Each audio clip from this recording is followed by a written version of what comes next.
السلام عليكم ورحمة الله وبركاته. الحمد لله رب العالمين، والصلاة والسلام على رسوله الأمين وعلى آله وصحبه أجمعين. أما بعد، قال الله تعالى في سورة الإسراء: أعوذ بالله من الشيطان الرجيم، بسم الله الرحمن الرحيم. وننزل من القرآن ما هو شفاء ورحمة للمؤمنين. وقال النبي صلى الله عليه وسلم: خيركم من تعلم القرآن وعلمه.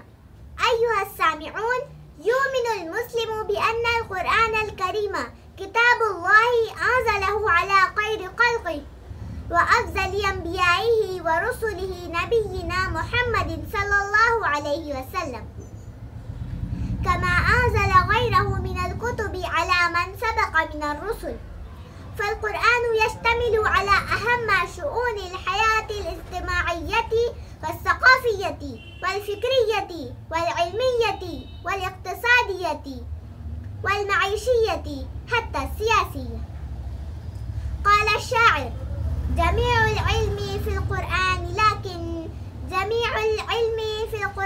لكن تقاصر عنه أفهام الرجال. وكان القرآن بيديع أسلوبه ومحكم طريقه وجزلة لفظه وسهل كلامه يؤثر في النفوس تأثيرا عجيبا، حتى أن الكافر والمشرك يهجر بعض الأحيان إلى الرسول بإرادة السوء، فيتلو عليه الرسول آيات من القرآن فلا يملك نفسه، وربما اعترف بحقيقته وآمن بصدقه. أدعو الله أن يوفقنا إلى أن نفهم فضائل القرآن الكريم. آمين. وما علينا إلا البلاغ المبين.